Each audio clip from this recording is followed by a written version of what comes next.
Me dijeron tantas veces que era inútil intentar, que los sueños de uno mismo no se pueden alcanzar. Pero yo seguí mi rumbo sin saber a dónde ir, porque el alma cuando insiste no te deja de existir. Hola, ¿cómo andan? ¿Qué tal? Hoy los invitamos a descubrir Fraiventos, una ciudad que fue fábrica del mundo y hoy es corazón del litoral. En este capítulo vamos a caminar su costanera recorriendo el río Uruguay, a entrar en la historia viva del ex frigorífico Anglo, a revivir la rutina y el esfuerzo de sus ex trabajadores y a conocer los rincones que le dan identidad a la ciudad. Vamos a hablar del pasado, de su gente y de cómo el trabajo marcó generaciones enteras y de por qué Fraiventos no se visita, se comprende. En este viaje vamos a recorrer la ciudad, su ritmo, sus calles y su gente. Después nos vamos a la Rambla, donde su río acompaña la vida de su gente y marca el pulso del litoral. Vamos a meternos en la historia del frigorífico Anglo, un lugar donde Fraiventos se volvió conocido en el mundo entero y donde el trabajo dejó una huella inmensa. También vamos a conocer la historia de la planta de Bodnia, hoy UPM, y de cómo marcó los dos países, Uruguay y Argentina, cómo definió las relaciones de esos momentos entre los habitantes de un lado de la orilla y del otro lado, Gualeguaychú y Fraiventos, los problemas que hubieron, las familias que se separaron y que tuvieron problemas para juntarse, ya que estaban cortados los puentes, y cómo nos marcó a nosotros como familia argentina y uruguaya, y cuál fue la situación en que quedaron los dos países. Y cerraremos el capítulo en el balneario Las Cañas. Descanso, río, naturaleza, el otro rostro de Fraiventos, donde invita a quedarse un poquito más. Un maravilloso lugar, una hermosa playa de río con arena blanca. Y aunque el mundo sea terco y te quiera convencer, si tenés tu propio rumbo, nadie te podrá vencer. No se trata de victoria, ni de fama, ni de honor. Se trata de la aventura, de escucharte con valor, porque al final de la vida solo queda lo que sos, un puñado de momentos y el eco de tu voz. Son los sueños que nos levantan, los que brillan sin querer, los que nacen en el alma y te enseñan a crecer, aunque digan que es mentira, que no lo vas a lograr. Son los sueños que te empujan y te invitan a empezar. Si son sueños que te llaman y te enseñan a volar. Si quieres, te hago.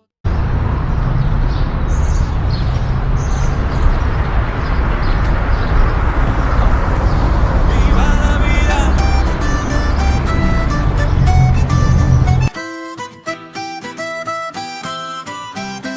¡Ay, ya! ¡Viva la vida!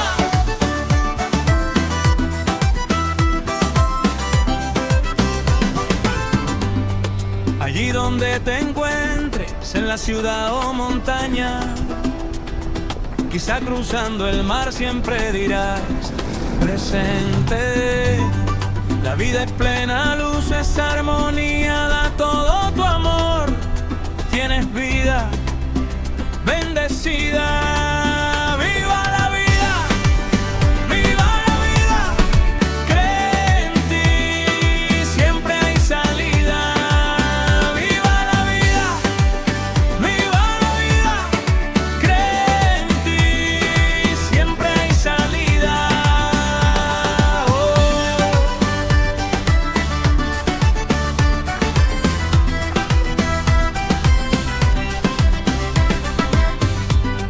Vivir es un buen sueño, una gran utopía.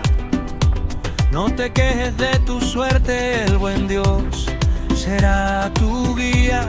Si Si tu cielo se oscurece, si no ves la salida, sigue pa' adelante, empuja tu día a día. Viva la vida, viva la vida, cree en ti, siempre hay salida. Viva la vida, viva la vida, cree en ti, siempre hay salida.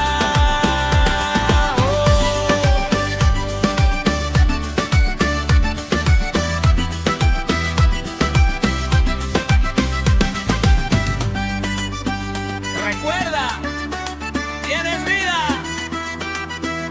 bendecido. Viva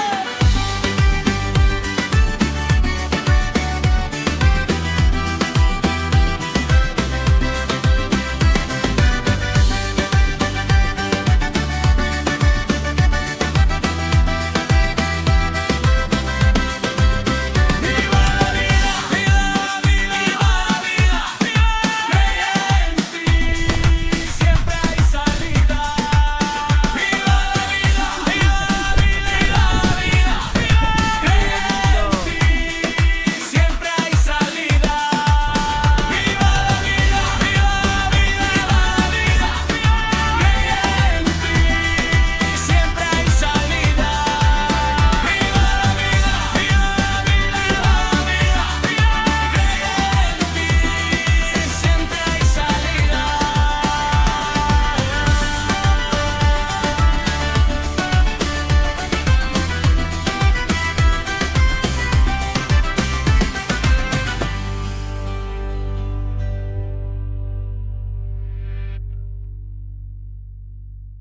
El frigorífico Anglo de Fraiventos no es solo un complejo industrial, es memoria viva, es trabajo, es sacrificio y es una de las historias más importantes del Uruguay y del mundo. A fines del siglo XIX y comienzo del siglo XX, este lugar fue conocido como la cocina del mundo. Desde acá salía el corned beef, que alimentaba ejércitos enteros durante las guerras mundiales. Soldados de Europa, África y Asia comieron carne procesada en Fraiventos, sin saber siquiera dónde quedaba este pequeño punto en el mapa sudamericano.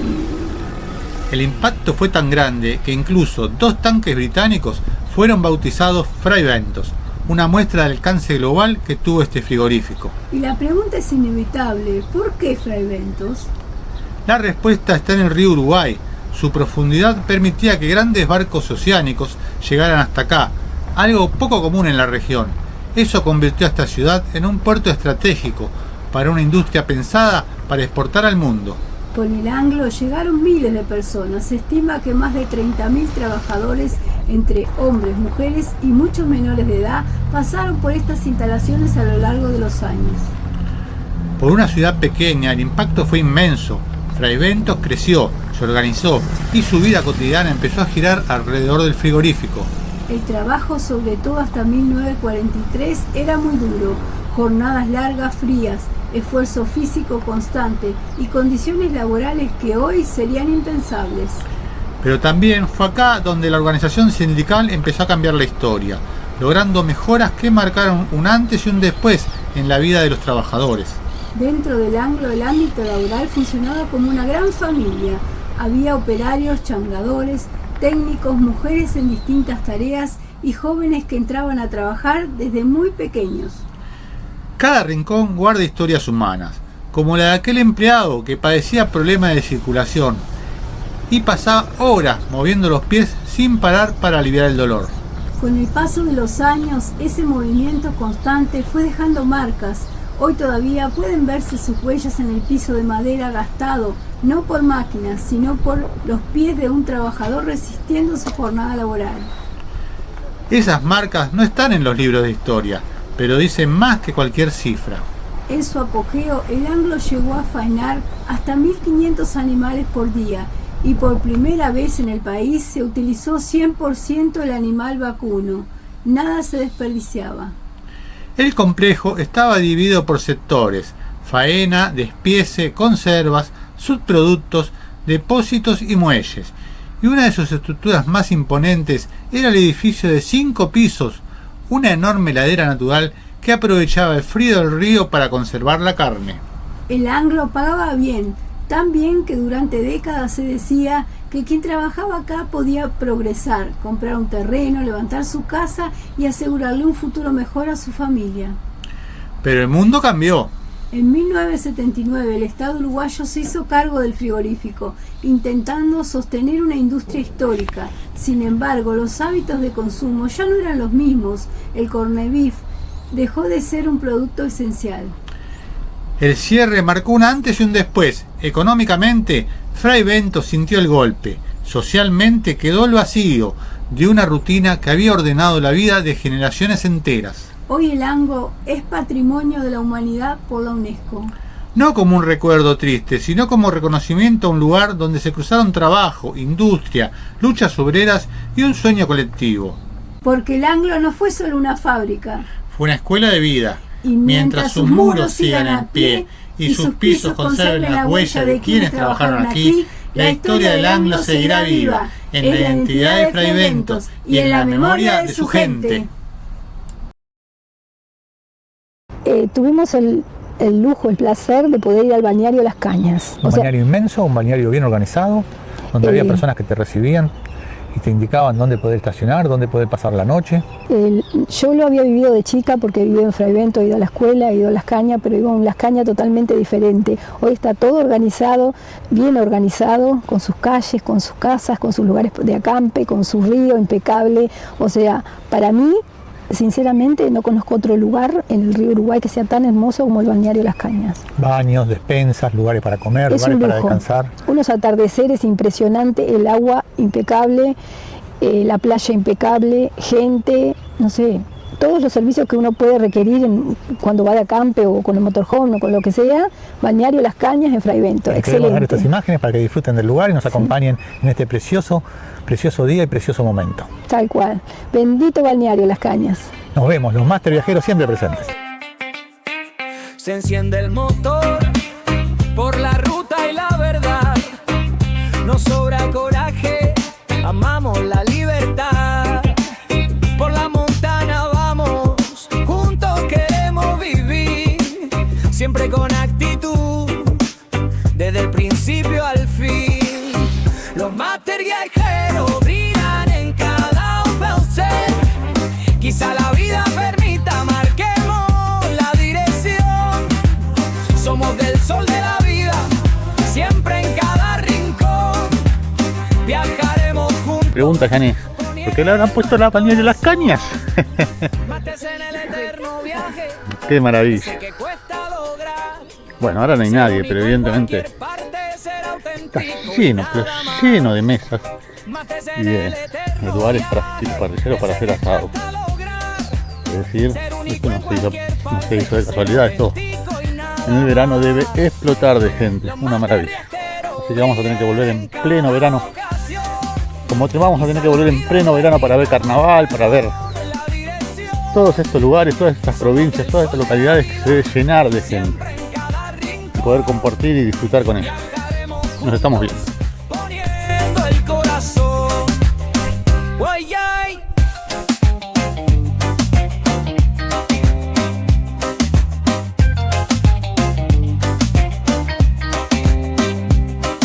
Ser viajero no es fácil, la ruta nos guiará. Solo nuestro Dios querido sabe a debemos parar. Ser viajero no es fácil, la ruta nos guiará. Solo nuestro Dios querido sabe a debemos parar. Mater mostela dirustar, mater mostela celebrar. Que la vida es corta, ven y seguirnos, vamos a andar. Los máster viajeros día en cada obviación.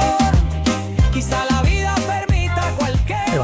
Bueno, en este momento queremos hablar sobre el conflicto de Bosnia entre Uruguay y Argentina, que gracias a Dios no pasó a mayores, pero estuvieron los puentes cortados por muchísimo tiempo. Hubo una tensión importante, hubo una tensión entre los vecinos, una tensión entre los manifestantes de Gualeguaychú que protestaban por la instalación de una planta Que decían no a Bosnia. que iba a contaminar. Sí. Después del tiempo, con el diario del lunes, podemos comprobar que ha contaminado. Es más, hay un río que se clausuró, que se secó, que se extinguió Sí. por una pérdida de de líquidos contaminantes de la planta y es decir, el riesgo estaba. Y en ese momento los habitantes de Gualeguaychú, con mucho fervor, se opusieron a la planta y se cortaron los puentes. Hubo un conflicto casi internacional. Pero no hay que olvidarse, como recién estábamos hablando con Janet, de que de un lado y del otro somos familia. Hay familia de un lado y hay familia del otro. Y eso dividía a familias en una situación muy tensa, ¿no? Claro, porque cuando se habla del conflicto ese, en ningún momento se dice que, por ejemplo, hay gente en Gualeguaychú que tiene los primos en Fraivento, que tiene el hermano, al revés. Entonces se creó un conflicto que fue más allá del problema de Bodnia sí o Bodnia no. Era un problema que dividía las dos aguas del río Uruguay y que dividía a la gente. Y que si bien Argentina se oponía, pero Fraivento se mantenía tranquilo, porque no hay que olvidarse tampoco que veníamos de Fraivento pasar un bajón tremendo después del cierre del Anglo, sin oportunidades, sin industrias, sin nuevas fuentes de trabajo. Entonces ellos necesitaban, obvio, como cualquier ciudad, una fuente de ingresos. Y cuando vino Bodnia, y prometía eso. Claro, prometía trabajo, y en parte lo hizo, porque el comercio se activó, lo que siempre decimos, se activaron muchos sectores de la economía que estaban casi muertos después del Anglo, pero en realidad fue muy puntual. Fue muy puntual, los miles de trabajos no llegaron, si bien los camioneros tienen trabajo, las estaciones de servicio, pero no fue lo que se prometió y creó un conflicto muy grande en el cual las familias, que como la nuestra estamos de un lado y del otro lado, nos sentimos en una situación muy difícil. Y llegamos a pensar que si el conflicto se agravaba, nos íbamos para el puente y nos parábamos como familia a ver qué pasaba, porque no íbamos a saber qué hacer ni cómo reaccionar.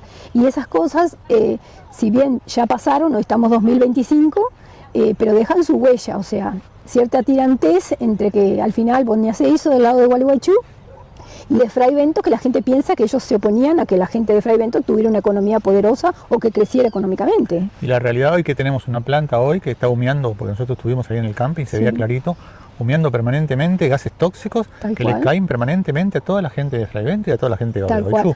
Esa es la realidad de hoy, ¿no? Aparte de eso, toma cantidades increíbles de agua del río Uruguay, del río de los uruguayos, y las vuelca de vuelta al río.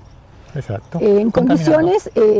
o sea, usan ácidos, o sea, no es algo normal. Y es un tema económico, limpiar esos flujos de agua es muy costoso. Y las penas que prevé el Estado son muy bajas, o sea, para ellos es cambio chico.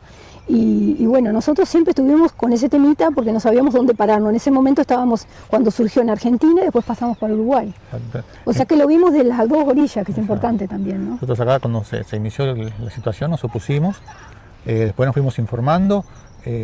En Uruguay se tomó un poco más de conciencia cuando el Santa Lucía se secó, ahí un poco más se dieron cuenta qué necesaria que era el agua, y la realidad hoy que tenemos ya 2 plantas, 3, vamos a tener no sé cuántas más, de plantas que están ubicadas en zona franca, que no pagan impuestos. Y lo único que exportamos nosotros son troncos que están transformando los campos de Uruguay en monocultivos, que lo están secando y que de acá a 50 años eso va a ser un desierto, porque los campos de monocultivo, acá como los de eucaliptos, en Argentina como los de soja, lo único que hacen es secar la tierra. Si las plantaciones no se rotan, es más, se arruinan. Se habla que consumen 40 litros de agua, no sé, por día, o sea, es una locura. Cada árbol, y estamos hablando de millones de árboles en millones de kilómetros cuadrados que tiene plantado Uruguay, o sea, es un problemón, pero bueno, nosotros lo vemos siempre del lado de familia y damos nuestra opinión, porque si bien somos viajeros con opinión, o sea, estamos en un momento de la vida que queremos decir las cosas como son, ¿no? En su momento nos sentimos tocados porque si el conflicto seguía creciendo entre Uruguay y Argentina, ¿qué hacíamos? Yo soy argentino, Janet es uruguaya, estamos viviendo en Uruguay, estamos agradecidos de Uruguay, nos ha dado una oportunidad maravillosa para desarrollarnos, pero ¿qué hacíamos si se armaba un conflicto? No era fácil, nuestros hijos eran muy chiquitos y veíamos que eso iban creciendo permanentemente, era como una ola que viene y que no sabes cuándo va a explotar. Entonces, bueno, fue un momento muy difícil, muy complicado, gracias a Dios se superó, bueno, la planta continúa. El tema de la contaminación en Uruguay lo va a percibir dentro de muchos años, capaz que nosotros ya no estamos, pero eso va a pasar porque ha pasado en el mundo, porque en Finlandia no dejan poner más plantas de celulosa por ese tema. Entonces, ¿qué hacen? Cruzan el mar, no para darnos trabajo, cruzan el mar para sacar su rédito económico, expoliar la naturaleza y después se van. Exacto. O sea, estas son cosas que ya han pasado en el mundo y bueno. Y sí, van a seguir pasando, lamentablemente el poder económico es más fuerte que lo bueno es tomar conciencia. El poder humano. Es tomar conciencia, porque cuando tomas conciencia estás creciendo, ¿no? Es más fácil si estás informado y por lo menos tratar de hacer algo. UPM se presentó como una oportunidad histórica, una oportunidad de trabajo, de desarrollo. una oportunidad de inversión y de un futuro mejor para la región. Para muchos uruguayos era la oportunidad de poder volver a levantar la ciudad. Después de años difíciles, después del cierre del Anglo, donde muchas familias se quedaron sin trabajo, esta era una oportunidad histórica. Debemos recordar también que en esos momentos de confusión y de alborotamiento y de que había gente que estaba tremendamente ofuscada y que podía haber cualquier problema, el presidente uruguayo de esa época, Tabaré Vázquez, le pidió ayuda a Bush para mandar a los Navy SEAL, que por lo menos a mi criterio fue tremendamente negativo, porque dos pueblos hermanos jamás tienen que recurrir a la violencia, ¿no? Tal cual. Y ese fue un momento, digamos, culmine que ya la verdad no sabíamos qué hacer. La única rivalidad que podemos tener es por el fútbol y nada más, y simplemente tiene que ser anecdótico. Tal cual, pues son dos pueblos hermanos. No podemos ir a una confrontación por una empresa extranjera, que encima venía prometiendo dar trabajos y la realidad es que... Creo que trabajan alrededor de 400 personas. No, 50 personas directamente, es decir, más indirectamente aparte, los camioneros, pero... Claro, el trabajo especializado vino de afuera, no se creó acá, o sea, vino ya de Finlandia o de otros países. No fue como el Anglo, que la ciudad se creció gracias al Anglo, la gente podía hacerse la casa gracias al Anglo, había desarrollo, había un montón de cosas. Se producía, en el país se producía, ahora no se produce nada, lo único que se llevan son troncos. Ahora exportamos troncos. Exportamos troncos, no exportamos celulosa, troncos que se llevan. Y que no pagan absolutamente nada de impuestos en zonas francas, para un montón de privilegios. Para hacer papel higiénico para China, supuestamente, eso es lo que dicen. Entonces realmente los orientales tenemos que pensar y ponernos a pensar a ver si realmente estos tipos de emprendimientos valen la pena en el Uruguay o hay que erradicarlos totalmente, porque encima vienen con contratos secretos, con cláusulas que no se le puede hacer juicio de acá a 50 años, o sea, una locura, realmente una locura.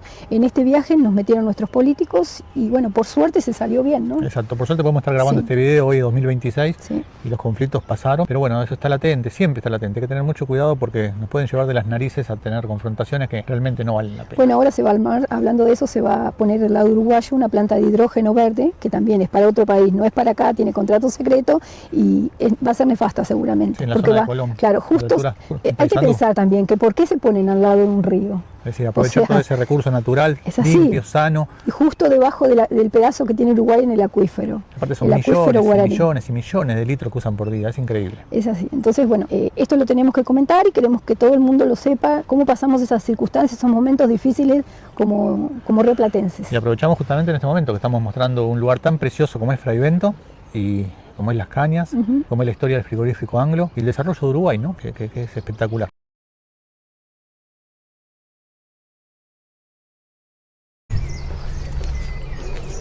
Llegamos justito.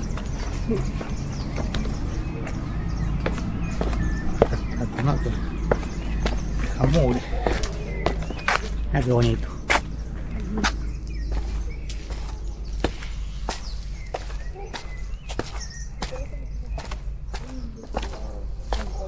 Hola. Hola.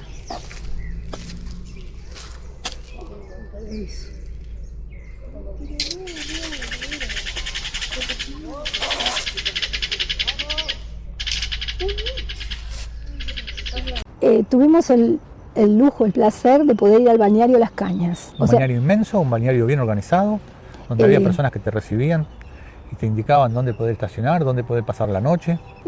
Yo lo había vivido de chica porque he vivido en Fraivento, he ido a la escuela, he ido a Las Cañas, pero iba a un Las Cañas totalmente diferente. Hoy está todo organizado, bien organizado, con sus calles, con sus casas, con sus lugares de acampe, con su río impecable. O sea, para mí, sinceramente, no conozco otro lugar en el río Uruguay que sea tan hermoso como el balneario Las Cañas. Baños, despensas, lugares para comer, lugares para descansar. Unos atardeceres impresionantes, el agua impecable, la playa impecable, gente, no sé, todos los servicios que uno puede requerir cuando va de acampe o con el motorhome o con lo que sea.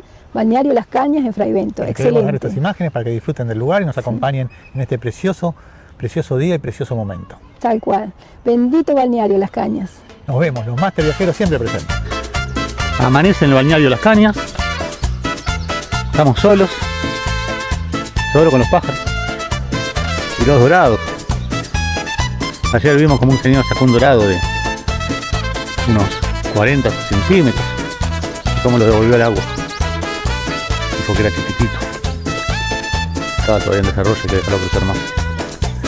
Heladería acá en uno de los extremos del balneario. Detrás de todas estas cañas está el sector de camping. Hay una entradita de agua que permite que entre los campings y este lugar se tienen un pequeño río, una pequeña entrada de agua. Entonces hacen todo puentecitos llenos de cañas.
Hola, ¿qué tal? Los Máster Viajeros acá. ¿Cómo andan? Buen día. ¿Qué tal? Desde Balneario Las Cañas, en Fraivento, Uruguay, mostrando esta hermosa playa con esta agua cristalina.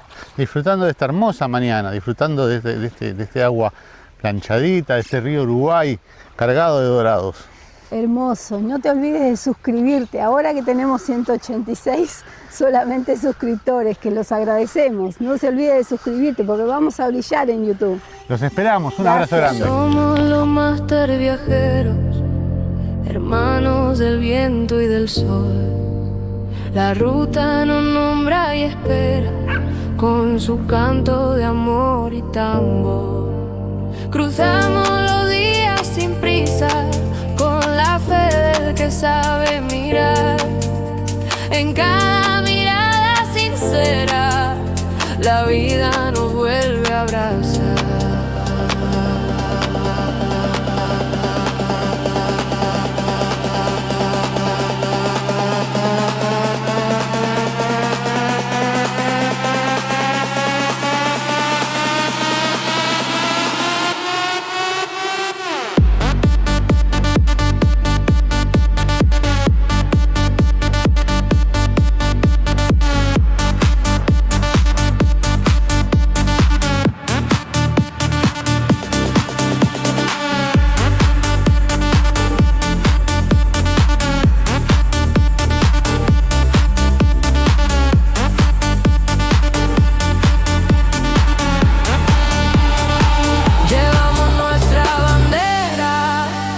Hecha de amistad y honor, familia que el mundo reúne con la fuerza del corazón.